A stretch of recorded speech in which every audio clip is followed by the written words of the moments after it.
Hello প্রিয় student, তোমরা সকলেই কেমন আছো? আশা করছি তোমরা সকলেই ভালো আছো এবং অনেক অনেক সুস্থ আছো। আজকে আমি তোমাদের অষ্টম শ্রেণীর পাঠ্য একটি খুবই সুন্দর কবিতা শক্তি চট্টোপাধ্যায়ের লেখা দাঁড়াও, এই কবিতার প্রতিটি লাইনের মানে সহ আলোচনা করব। তোমরা ভিডিওটি স্কিপ না করে শেষ পর্যন্ত দেখতে থাকো। আর আমার চ্যানেলে যদি কোনো নতুন শিক্ষার্থী হয়ে থাকো, অবশ্যই চ্যানেলটিকে সাবস্ক্রাইব করে দিও এইরকমই নতুন ভিডিও পেতে।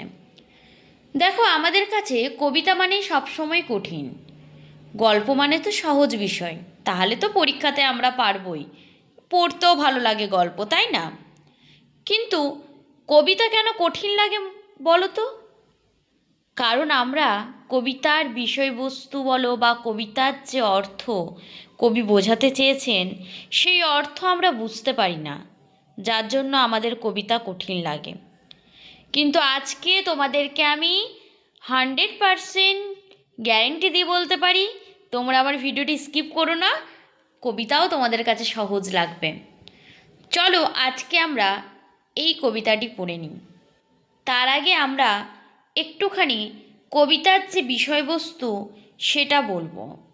এখানে কবি শক্তি চট্টোপাধ্যায় একটি মানবতাবাদী কবিতা লিখেছেন, যেখানে কবি বর্তমানে যে স্বার্থপর সমাজের অসহায়তার মানুষের পাশে কিন্তু দাঁড়ানোর আহ্বান জানিয়েছেন। আমরা একটু শক্তি চট্টোপাধ্যায় সম্পর্কে জেনে নিই। উনি জন্মগ্রহণ করেছেন 1933 সালে। তিনি বাংলা ভাষার অন্যতম প্রধান কবি ছিলেন। ওনার জন্ম হয়েছে দক্ষিণ 24 পরগনার বহরু গ্রামে। পড়াশোনা করেছেন কলকাতার প্রেসিডেন্সি কলেজে। তার প্রথম কাব্যগ্রন্থের নাম হে প্রেম হে নৈবেদ্য। এছাড়াও রয়েছে ধর্মে আছে জিরাফেও আছে। এগুলোও আমরা কিন্তু আমাদের সময়ে সমস্ত কাব্যগ্রন্থগুলো ওনার পড়েছিলাম। খুবই সুন্দর ওনার এই লেখনী। চলো আমরা আজকে যেটা পাঠ্য, আমাদের যেটা আজকে সিলেবাসের অন্তর্গত রয়েছে সে সম্পর্কে জেনে নিই। যেটা বলছিলাম, কবি মনুষ্যত্ব, প্রেম এবং সংবেদনশীলতা দিয়ে আর্তপীড়িতদের সান্ত্বনা দিতে চেয়েছেন, সান্ত্বনা দিতে বলেছেন। আজকালকার দিনে কি হচ্ছে দেখো, আমরা একজন মানুষ হয়েও আরেকজন মানুষের কাছে মানুষকে সাহায্যের হাত বাড়িয়ে দিই না, তাই না? আমাদের মনুষ্যত্ব যেন কোথায় হারিয়ে গিয়েছে। মানুষ মানে কি বলতো? যার মান আছে এবং হুঁশ আছে, সেই হচ্ছে মানুষ। চলো লাইনগুলো পড়ি, তাহলে আমরা পুরো অর্থটি জানতে পারবো। কবি বলছেন, মানুষ বড় কাঁদছে, তুমি মানুষ হয়ে পাশে দাঁড়াও। এখানে বর্তমান সময়ে মানুষের যে চরম কষ্ট, যন্ত্রণা, এই সকলের জন্য মানুষ কিন্তু কাঁদছে।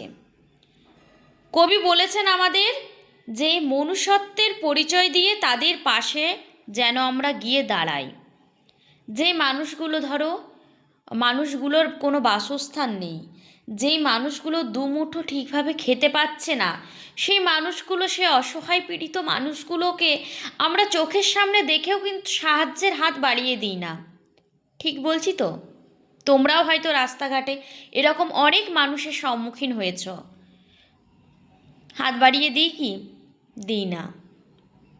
কিন্তু এখানে কবি এটাই বলতে চেয়েছেন যে আমাদের যে মনুষ্যত্ব সেটাকে যেন বাঁচিয়ে রেখে আমরা মানুষের পাশে দাঁড়াই। মানুষেই ফাঁদ পাচ্ছে, তুমি পাখির মতো পাশে দাঁড়াও। অর্থাৎ মানুষের ক্ষতি করছে, ফাঁদ পাচ্ছে অর্থাৎ ক্ষতি করছে। কবি এখানে বলছেন যে নিঃস্বার্থ পবিত্র ভালোবাসার প্রতীক হিসাবে পাখির মতো তুমি কোমলভাবে পাশে দাঁড়াও। পাখি যেমন নিঃস্বার্থভাবে ভালোবাসা দেয়, বা একজন পশুকেও তুমি বাড়িতে পোষো না কেন, তার ভালোবাসা কিন্তু নিঃস্বার্থ। সেইভাবে কবি কিন্তু বলতে চেয়েছেন যে তুমি মানুষের পাশে এসে দাঁড়াও। আসলে প্রতীক হিসেবে পাখিকে এখানে ব্যবহার করেছেন কবি। মানুষ বড় একলা, তুমি তাহার পাশে এসে দাঁড়াও। এখানে আধুনিক জীবনে মানুষের ভিড়ের মাঝেও কিন্তু মানুষ বড্ড একা। এই একাকিত্ব কাটাতে ভালোবাসার হাত বাড়িয়ে পাশে দাঁড়াতে বলছেন কবি আমাদের। অনেক মানুষ এরকম তোমরা দেখতে পাবে, আমরা ধরো এত সংখ্যক মানুষ আছে, কিন্তু তাও কোথাও না কোথাও কোনো না কোনো মানুষ এরকমও আছে যাদের কেউ নেই, যারা অসহায়, যারা নিঃসঙ্গহীন, তাদের পাশে গিয়ে কবি এখানে দাঁড়াতে বলেছেন আমাদের। তোমাকে সে সকাল থেকে তোমার মতো মনে পড়ছে, তোমাকে সে সকাল থেকে তোমার মতো মনে পড়ছে। অর্থাৎ কি কবি বলেছেন, তোমাকে সে সকাল থেকে তোমার মতো করে মনে পড়ছে, অর্থাৎ অসহায় পীড়িত মানুষের কথা তিনি উল্লেখ করতে চেয়েছেন।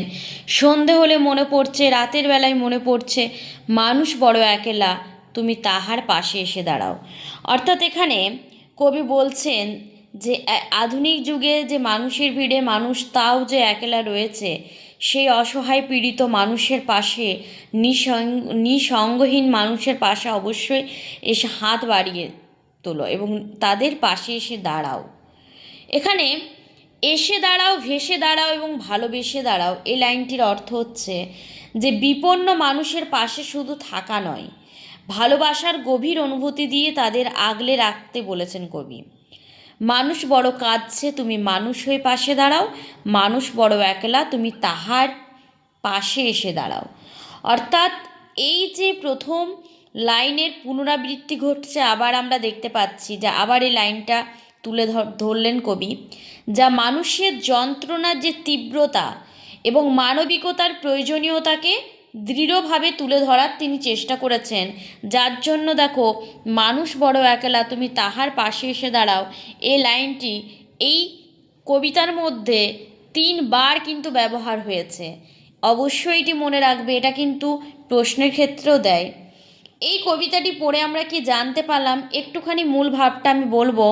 সেটা হচ্ছে, কবিতাটিতে কবি যান্ত্রিকতার যুগে মানুষের পাশে মানুষ হিসেবে দাঁড়ানোর আবেদন করেছেন। কাদের কাছে? আমাদের কাছে। স্বার্থপরতা ভুলে ভালোবাসা ও সহানুভূতির হাত বাড়িয়ে আর্ত মানুষের চোখের জল মোছানোই এই কবিতার কিন্তু মূল লক্ষ্য, যেটা আমরা পড়ে এইটুকু বুঝতে পারলাম। আশা করছি তোমরাও বুঝতে পারলে কবিতার অর্থটি। এবারে আশা করছি আর কবিতা কঠিন লাগবে না। এরপরও যদি তোমাদের মনে হয় কবিতাটি কঠিন, অবশ্যই কমেন্ট করে আমাকে জানাতে পারো। আমি যথাসম্ভব চেষ্টা করব আরও বিস্তারিতভাবে সহজ করে বোঝানোর। তোমাদের এই পেজে যে সমস্ত প্রশ্নগুলো রয়েছে, আমি আরও একটা ভিডিওর মাধ্যমে এই সমস্ত প্রশ্নের উত্তর তুলে ধরব। আমার আজকের ভিডিওটি এই পর্যন্তই থাকলো। তোমরা ভালো থাকবে, সুস্থ থাকবে। আমি নেক্সট ভিডিও তোমাদের জন্য অতি শীঘ্রই নিয়ে আসবো।